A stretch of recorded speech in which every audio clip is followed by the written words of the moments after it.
So I filmed this video yesterday and something happened, I think maybe in the playback mode, and it changed it to slow-mo. So an 18-minute video, depending on which slow-mo speed it was on, was going to take either over an hour or up to somewhere around 2 hours and 15 minutes. And as interesting as I find BHA products to be, I don't even want to watch a 2-hour plus long video about BHAs. So here we are refilming today.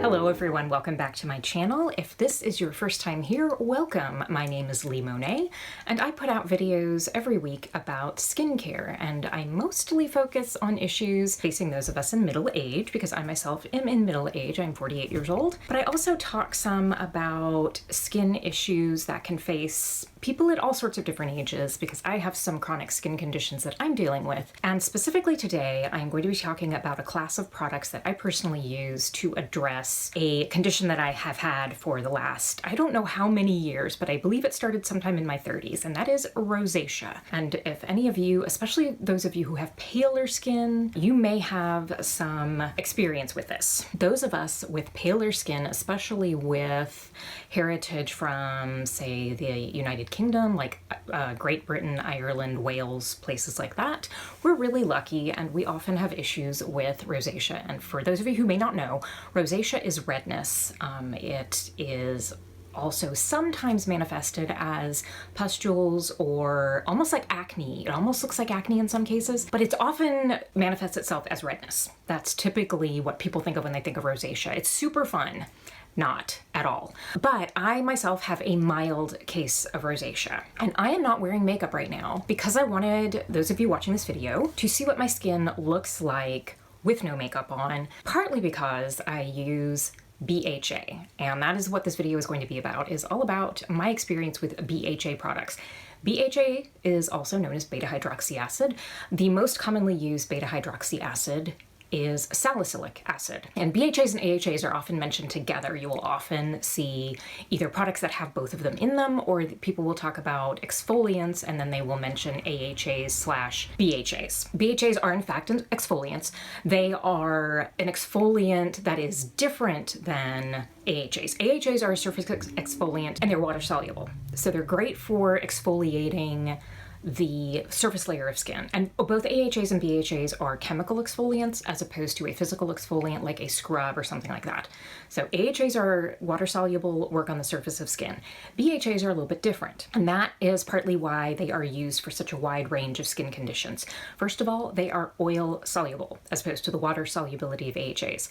So BHAs are great for those of us with oily skin. In addition to my other skin conditions, I do still have somewhat oily skin. So they're great for those of us with oily skin. They also are not only a surface exfoliant, they also work inside the pores. So if you are a person who deals with things like clogged pores, acne, blackheads, things like that, BHAs are great for that because they will actually help to clean out your pores because they go into the pores and work in there in addition to working on the surface. But in addition to all of that, BHA products are also known to help with redness and inflammation because they are an anti-inflammatory.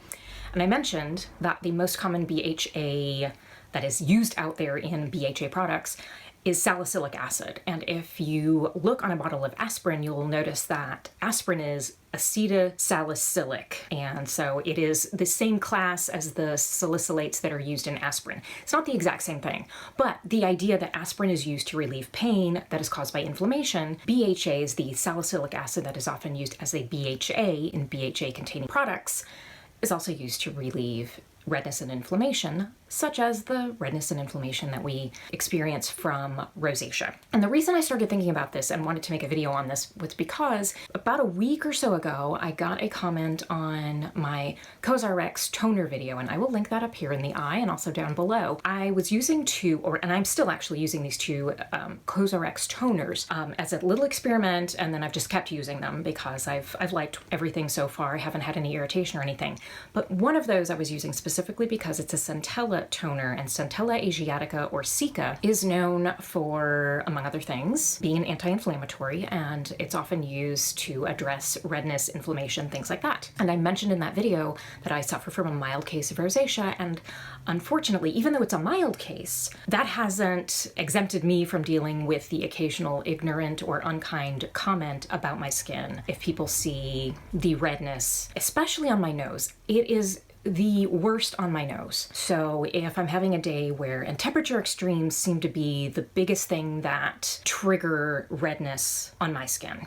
And people who deal with rosacea will often tell you that they have to find the trigger. That could be temperature. It could be a temperature extreme, either, high temperature. So if it gets really hot or gets really cold, that will trigger their redness. It could be certain types of foods. Some people will tell you that when they cut gluten out of their diet, their redness and inflammation really subsided to some degree. It may not have ended it entirely, but it helped. So certain foods, different types of activities, things like that, they'll notice that there are certain things that will trigger the redness. So the redness may not be persistent. In other words, it's not there all the time, but certain things can trigger it and make it worse, or make it flush up when it was kind of dormant for a while. And I'm that way definitely with temperature extremes. So when I get very warm, my skin will get red. And rosacea often manifests itself in what is called a butterfly shape. So the nose and then the cheek area will be red. Sometimes people will also get it on their chin and maybe some on their forehead, but it's usually the center of the face, and it's often in that sort of butterfly shape. So it's very eye-catching. People notice it. So if you don't have makeup on, if you are not a person who wears foundation or something to cover it up, it can be very noticeable. And it often can trigger comments because people don't always understand what it is. And some people will just blurt stuff out. I think in a lot of cases, people don't mean to be unkind about it, but it just kind of comes out that way. And it can make those of us who suffer from rosacea really self-conscious. I know it makes me self-conscious. So I have spent a lot of years trying to find ways to deal with the redness and trying to address it and trying to either ease it or cover it up or all of the above. And that is why I wanted to talk about BHAs. After having that conversation with a commenter about rosacea and how she has also had to deal with some of those same comments because she also suffers from rosacea, I started thinking about talking about BHAs. I think BHAs don't get talked about quite as much as AHAs. AHAs are, at least they used to be often called fruit acids and things like that. And so I think they get a little bit more attention. BHA is a little more of an unsung hero from my perspective. And I know when I first started looking for BHA products, when I first learned about them and started looking for them, it was really difficult to find well-formulated BHA products because both AHAs and BHAs have to be formulated within a fairly narrow pH range. So if they're out of that pH range, they're not going to be very effective, if at all effective. And so when I was looking for BHA products back in, I would say probably the early 2000s is when I really started to look for them and wanted to add them to my routine, it was very difficult to find them. And the one place that I was able to find them was Paula's Choice. The Paula's Choice website and the Paula's Choice line of skincare products was still fairly new when I went looking for BHA products. And that is partly why the products that I will be telling you about are all from Paula's Choice, because they have always consistently worked for me. They have a nice range, and I'll talk about that a little bit as far as like texture of product and when I use them and how they, how they're formulated and everything. So I'll get to some of the particulars of what I use. It is a little bit easier now to find BHA products. I know that The Ordinary has BHA products and also the Inkey List, and there are some others as well. So there are other options now, but when I first started looking for them, it was really difficult to find them, and I had to order them online from Paula's Choice because I just couldn't find good ones anywhere else, like on the store shelves or anywhere else. A little bit easier now, but I want to get to the specific products that I use. So let's start with the morning. In my morning routine, I use the Paula's Choice Calm 1% BHA lotion exfoliant. It is a lotion, and it is from their Calm line. Their Calm line is specifically formulated for those of us who have redness and irritation, such as those of us who suffer from rosacea. And this is a great product because it is nice and light. It is a lotion, but it is not a thick, heavy lotion, and I will insert some footage of the actual product itself so you can see what the texture is like on the skin. It is not greasy. I've mentioned that I do have slightly oily skin still. It's not as oily as it was when I was younger, but it's still oily. This does not exacerbate my oil or oil production or make my skin feel any oilier. it doesn't feel really heavy or occlusive. And I just use a very small amount, maybe about a pea-sized or so amount, maybe not even that much, and just smooth it over the nose and cheek area, which is where I deal with the redness. So I use this every morning. It is a 1% formulation. In the evenings, what I use currently is the, again, Paula's Choice Skin Perfecting 2% BHA gel. And this is a gel formulation, as the name would suggest. Again, I will put some footage of what that looks like and about how much I use. Again, I use about the same amount as I use of the Calm one in the morning. Again, smooth it over my face the same way. Nice thing about Paula's Choice with their BHA products is they have different textures. I am almost to the end of this bottle of gel texture BHA, and as a backup, I have the 2% BHA liquid. I think I might have gotten this product as some sort of special promotion, maybe on sale or maybe as a freebie somehow. I don't know exactly how that happened because I've had it for a little while, but I will be using that as soon as the gel is finished, and I'll let you know if I notice any difference as far as between the gel and the liquid. It's going to apply slightly differently, obviously, because a liquid is much thinner than a gel, but they also have a lotion, and they have different BHA products. Like they have the Calm BHA product in the Calm line, and then they have these skin perfecting ones, and I believe they also have a couple, 2, 3 maybe, in the Resist line, and the Resist line is specifically anti-aging, especially for those of us with more mature skin. So they have several different formulations, which is really nice. So even within the skin perfecting line, they have different textures. So if you prefer a lotion, like say you have a drier skin type and you want a lotion, you can get that. If you are a person who prefers a liquid to a gel, you can have that. If you like a gel versus liquid, you can have that. So it's one of the things I like about the BHA products from Paula's Choice. You're not just stuck with whatever texture, the one texture that they offer. Because a lot of lines, even something like the Inkey List or The Ordinary, they may have BHA products, but they may only offer them in one texture. So if you don't like that texture, you're just kind of stuck with that if you want to use their BHA products. So I think that's one of the pros to the Paula's Choice BHA products. I will also tell you about one other BHA product that I am finishing up but won't be repurchasing, and that is the Resist Weekly Retexturizing Foaming Treatment 4% BHA. I had been using this actually twice a week. I decided to use it not just once a week, but twice a week with a few days in between. I just didn't notice that it made a huge difference, that it was any different than using the 2%.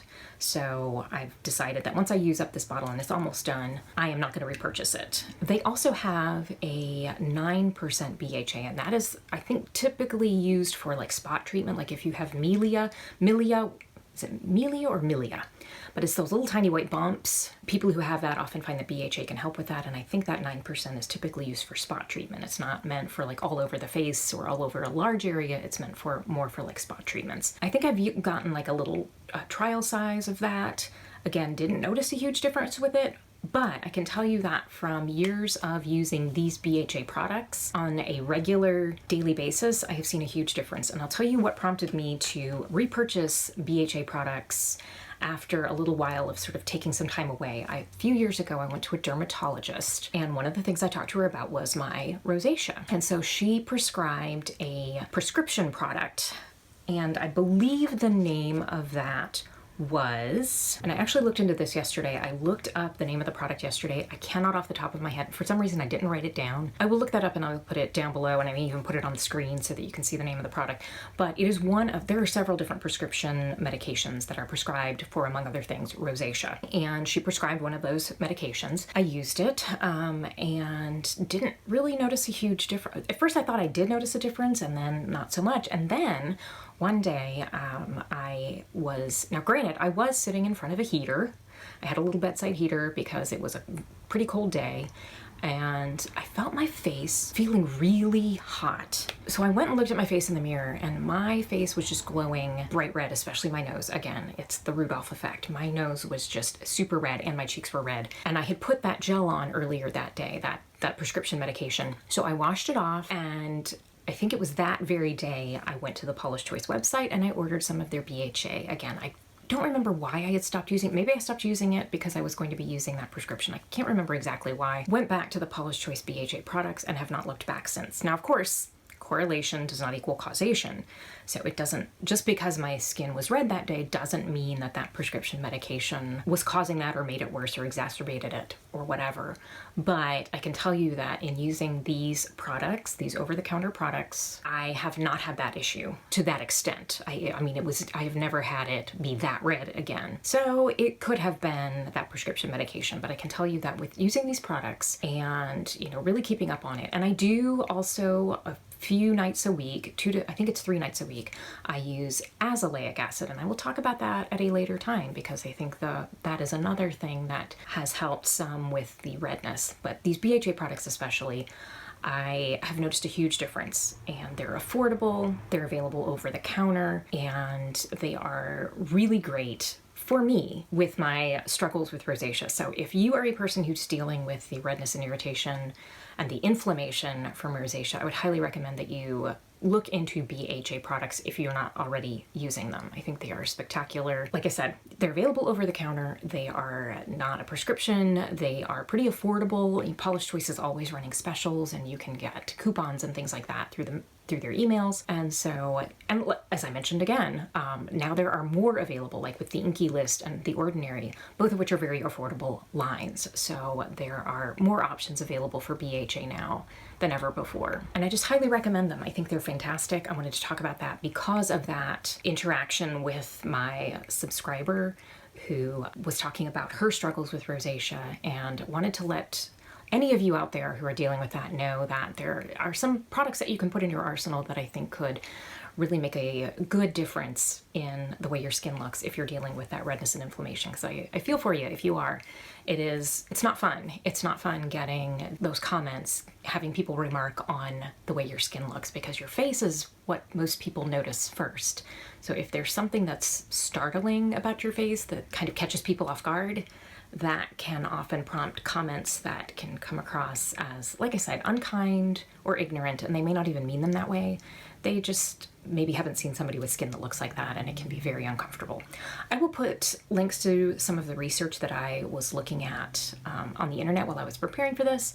We'll also link to a rosacea blog that I found just recently, which I think has some really good information. She not only talks about rosacea, but she's also talked to people with other chronic skin conditions like acne and port wine stains and things like that, and how they deal with life, you know, dealing with a chronic skin condition that can often prompt less than kind comments from people that they meet out there in the world. And I think it helps all of us to understand that, you know, making those types of comments can often make people feel very self-conscious and very uncomfortable, and can affect people's self-esteem. You know, how we look can affect our self-esteem. Not only how we look, but how people react to how we look. So that is all about what I know about BHAs and why I use them in my routine, and why I think they could be a worthwhile addition to yours, especially if you are dealing with the kind of redness and irritation that I'm dealing with. As I mentioned, I'm not wearing any makeup. I'm wearing skincare. I am wearing the Calm exfoliant. And I've started off by spraying my face with the CosRx Galactomyces toner. That's the one I'm using in the morning. I'm using the Centella one in the evening. So I start off with the Galactomyces toner, then I add the Calm BHA on top of that, and then finally I finish up, as far as like the skincare itself, I use a small dot of the Ordinary Natural Moisturizing Factors, and then a drop of the Pycnogenol, and I talked about that in a video just recently, and I will pop a link to that up in the eye and also down below. So that is what I'm wearing right now, and I wanted you to just be able to see my skin without any makeup, without anything covering it up, so you can see what it looks like before I put anything on it. And I think especially for dealing with the rosacea that I deal with, which again is fairly mild, I'm very, very lucky. I'm very thankful for that it's a mild case. But I think my skin looks pretty good for dealing with that. And I think some of these products, especially the BHA, are a huge reason why my skin looks the way it does when I don't have makeup on. So thank you so much for being here today. As I mentioned, I put out skincare videos every week. If you are not already subscribed, please do so. You can click the link down below. You can also click that notification bell to get notified when I release those weekly videos. I will be talking a lot about skincare, some things that are specifically about middle aging and dealing with the aging stuff that happens as we get older. Some more stuff about probably some rosacea and some other skin things that I deal with. And yeah, so if all of that sounds interesting, click that subscribe button, click the notification bell. If you think this video was helpful and you think somebody else could benefit from it, feel free to click that share button. That really is helpful and it lets me know. And also click the like if you liked it. And if you didn't like it, you're free to click the thumbs down, but it would also be really helpful if you could leave me a comment as to why you might not have liked it, just so that it helps me know what I'm doing right and what I could also improve on, because I am still fairly new at this and I love getting feedback. Like I loved getting that feedback on the COSRX video because that let me know that that struck a nerve with somebody and also prompted this video. So thank you so much for being here and I will see you in the next video. Bye.